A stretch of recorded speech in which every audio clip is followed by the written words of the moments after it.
Hello everyone and welcome to another Digimon video.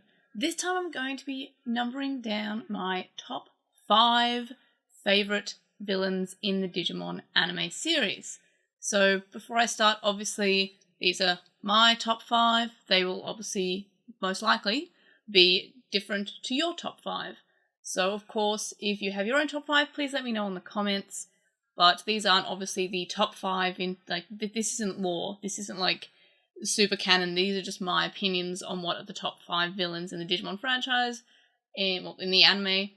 And just let me know in the comments your own, because I'd be interested to hear what you think about what your top 5 villains are. So anyway, with all that out of the way, let's get this started.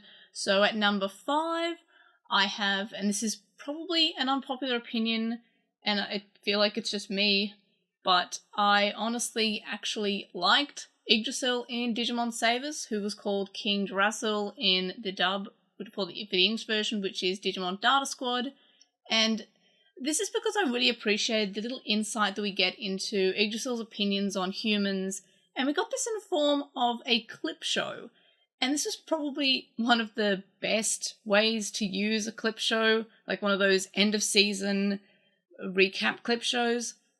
Because, and I guess sort of somewhat spoilers for season 5 of Digimon, is that Yggdrasil is wanting to work out if he should kill all of humanity because they're basically, it's either choosing Digimon or choosing humans, and he's trying to justify why he should choose Digimon over choosing humans. So he kind of has to think back, are humans are worth saving, or should I just destroy them? And he has these different looks at different things that humans have done to Digimon and done to each other to sort of work out whether or not humans are worth destroying to save the Digimon or not. And obviously he decides to, yes, I'm going to destroy Digimon because destroy humans because they are horrible to Digimon and also themselves. So he uses this sort of clip show as a way to think about what humanity has done. And I feel like it's done in it's a well done way. And it's probably an underrated moment of the series overall. Because yes, they needed a clip show, but they found a way to use it, and it wasn't actually filler. We actually got an insight into Yggdrasil's way of thinking, and that was pretty neat.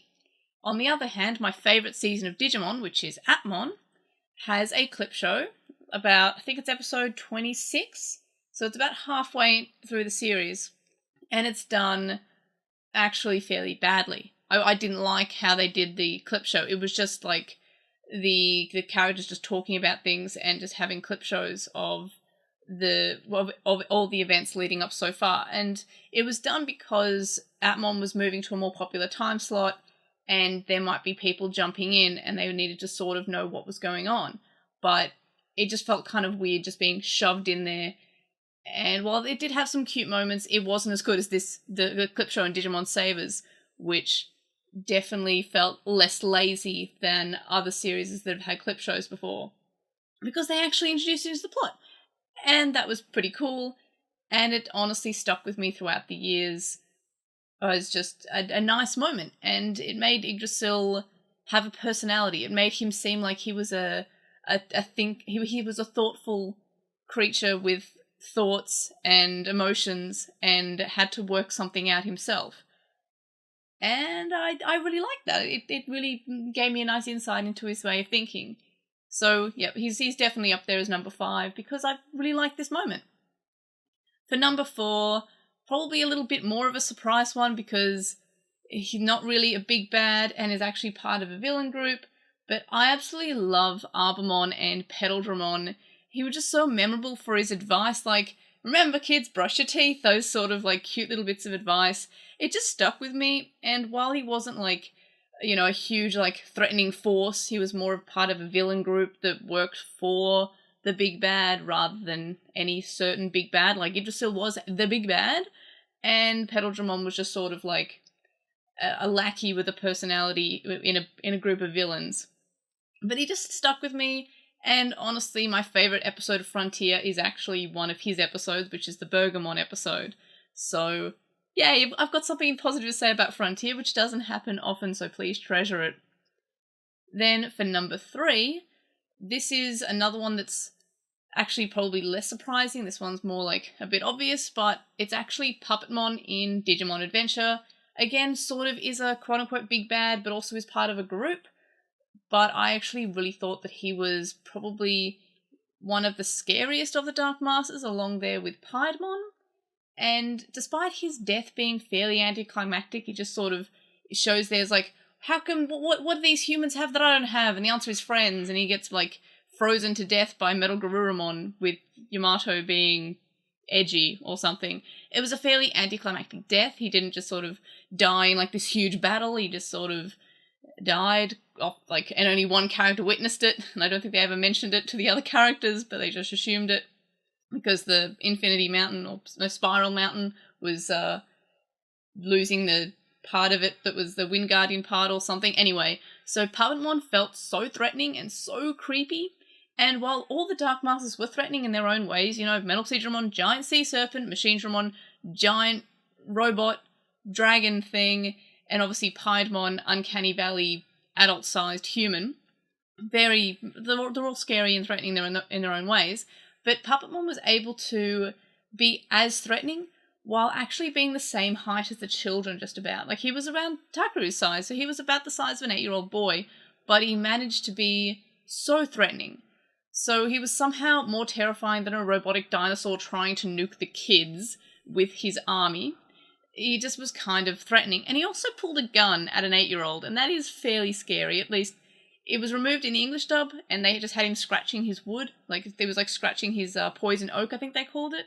But in the original, he was pulling a gun on an 8-year-old, which is fairly threatening. And also, again, the Puppetmon episode was actually the first episode of Digimon Adventure that I ever watched, because I always had the virtual pet, and then one day I just happened to turn on the TV and Digimon was on, and I was like, there's a TV show about this? And then it was the Puppetmon episode. So also there, and also probably one of my favourite episodes of the original series, so there might be some nostalgia playing into that, but honestly, he was fairly threatening, and in such a small, like, little size too. Which probably adds to like the Uncanny Valley sort of fear levels of it, and Piedmon is the same. Now for number 2, I have another one from Digimon Adventure on the basis that this is probably one of the most entertaining villains, and it's Adamon. He felt like he was just the most entertaining villain. He felt he had a personality beyond just like, I want to destroy the kids, or I want to rule the world, I want to rule the human world, I want to rule the digital world. Adamon just kind of, like, his motivation was just like, I'm the king, and these kids are just kind of getting in my way.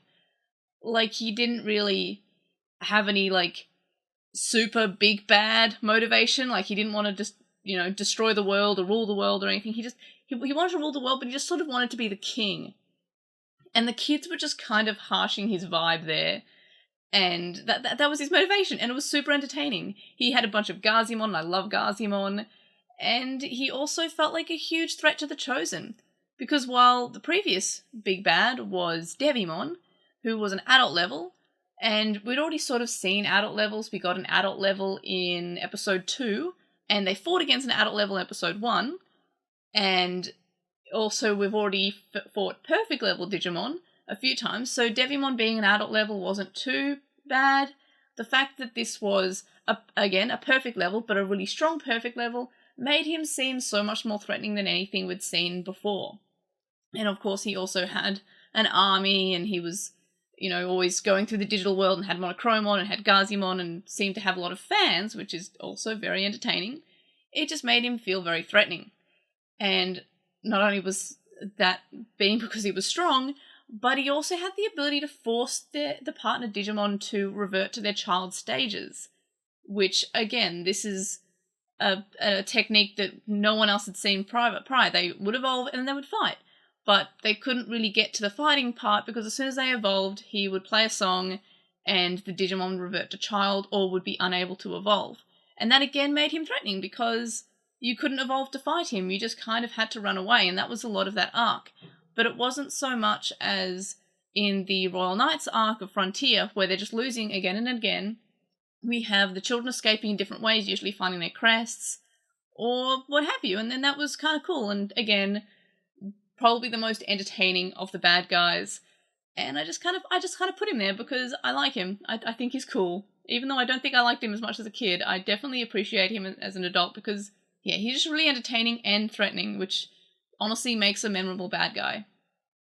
Now for my final one, my number one villain in all of Digimon, it was probably not a surprise to many, but it is Leviathan from Appmon.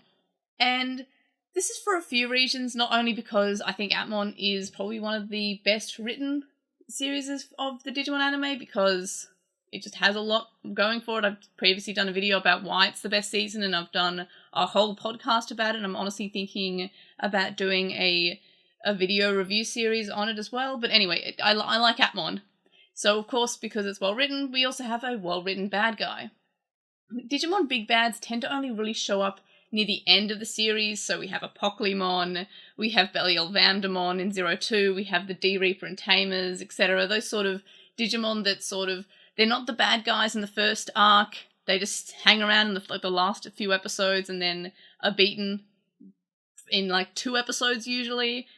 But Leviathan was actually around from the first episode. In the first episode, we sort of learned, hey, Leviathan is the big bad. And then at the end of the season, Leviathan, is he a big bad?